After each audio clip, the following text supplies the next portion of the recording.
everybody, welcome to the Lead Well Book Club, and this week we have another interesting book. Just one second, I'm actually going to take a little sip of tea because I just stepped away from, my work screen for a moment and thought I'd give you a quick book review, but definitely needed a cup of tea. I don't know, are you a coffee drinker or a tea drinker?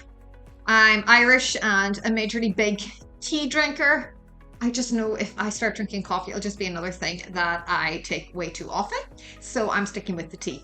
All right, back to the book this week. The book this week is Emotional Intelligence, Why It Can Matter More Than IQ. It's by the Godfather of Emotional Intelligence, who is Daniel Goleman. So let me kind of explain a little bit of background about why I bought this book. A while back, like quite a few months back, one of my clients in healthcare were doing a workshop a global workshop with lots of different leaders, and they asked me to find a really good emotional intelligence speaker that could host a workshop. So I got to work looking, and honestly, I did not manage to come across one that really, blew me away.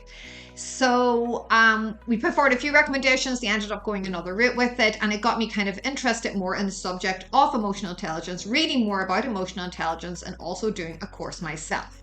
I would not consider myself in any way an expert or a leader yet in the topic. I have a lot more to learn, and I actually thought that I was very emotionally intelligent or that I scored quite high in that area, but I did a psychometric test and I'm just average, if even, in terms of how emotionally intelligent I am. So I have a long way to go before I feel, I can talk about it or coach in that area also. But I do think emotional intelligence is intrinsic to being a strong and good leader. And a lot of people, when they hear the word emotional intelligence or think of the word emotional intelligence, they immediately just think about, touchy-feely emotions and asking people, are you okay? It's none of that. It's not that at all. Emotional intelligence has got many factors involved in it, and it goes much deeper than that. It's a lot to do with self-awareness and your own emotions, and then self-management of those emotions.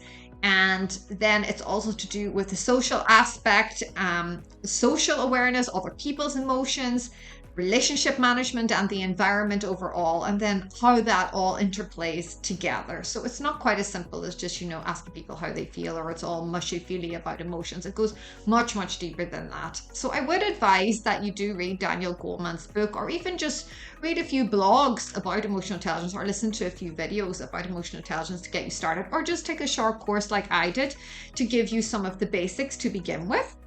So this book is quite in-depth. It also talks a little bit about neuroscience and the anatomy of the brain and things as well, for those of you that might find that interesting. But I'm just going to call out a few different things from the book that I really found very useful. So one of the things, and this is really relative to me and really hit home for me, is the fact that our school systems and the education system overall, and how we test and grade people, is very much based on IQ. And I do think there's a bit of an awakening happening in the education system, or kind of new people coming into the education system to try and shake things up a bit, to try and also look at the importance of EQ and not just IQ, and how critical it is in terms of our abilities overall, and in terms of how we lead, in terms of how we succeed, in terms of how we learn. So the author does start a lot, focused on that, and how, it's how important emotional intelligence is in giving us that competitive edge in our personal life, but also and particularly in the workplace. So, we have a culture that fixates a lot on academic ability and ignores emotional intelligence. And I think there's not really many of us that can contest to that. And by doing so, there's a cost to pay. There definitely is a cost to pay. I even find now with my, finding a school for my son who just turned 5, it's been incredibly difficult. He's in his first year now, and I don't know, my brain is always like, how far have we actually moved in the education system? How much are we really looking beyond, these typical learning techniques and this typical way of grading. So that one really, hits the heart when he talks about, how we're still sort of ignoring emotional intelligence despite how important it is, and how many of us are kind of still emotionally illiterate, and how that really affects the workplace and beyond. So Daniel goes through a number of factors that basically is emotional intelligence and what forms emotional intelligence and the different factors that can help us. So knowing one's own emotions. So, this whole part of self-awareness, recognize a feeling as it happens, is the keystone of emotional intelligence. But it goes beyond just knowing what you're feeling or what emotions are. It's then how you manage those emotions and how you channel those emotions the right way, how you motivate yourself, how you recognize emotions in others.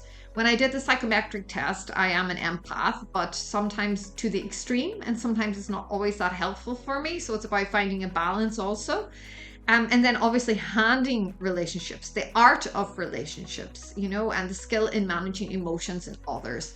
I always like to think of this last point in particular about, when there's a very stressful situation or there's a crisis happening in a workplace, and you have a person that brings kind of calm and level-headedness to absolutely everything, whether it's something that's, a crisis situation or something when everything's going fine. So it's kind of that kind of person I'd like to aspire to be like, that has really got a handle on how to make people feel their best selves, but also how to, help yourself be your best self too. He also stresses that IQ and emotional intelligence are not opposing competencies, but rather separate ones. We all mix intellect and emotional acuity. People with high IQ but low emotional intelligence, or low IQ and high emotional intelligence, are, despite the stereotypes, relatively rare. So that is true. We always say, if you have a high IQ, then you're not very emotionally intelligent, or vice versa. And basically he's saying that is nonsense. This book really takes a good read. I can't just really call out snippets of it and you'll fully understand what I'm talking about here. You need to spend the time to really dive deeper into the subject and go through it. But our view of intelligence is basically too narrow, and we need to look beyond IQ and also deeper at EQ in order to kind of succeed and lead better workplaces and happier workplaces overall. And we all have emotional intelligence. It just needs to be nurtured and strengthened, just like any other skill set we would have. So I'm going to leave it there, and I'll let you read this one on your own. David Goleman, Emotional Intelligence. Okay, thanks guys. See you next time. Bye-bye. Bye.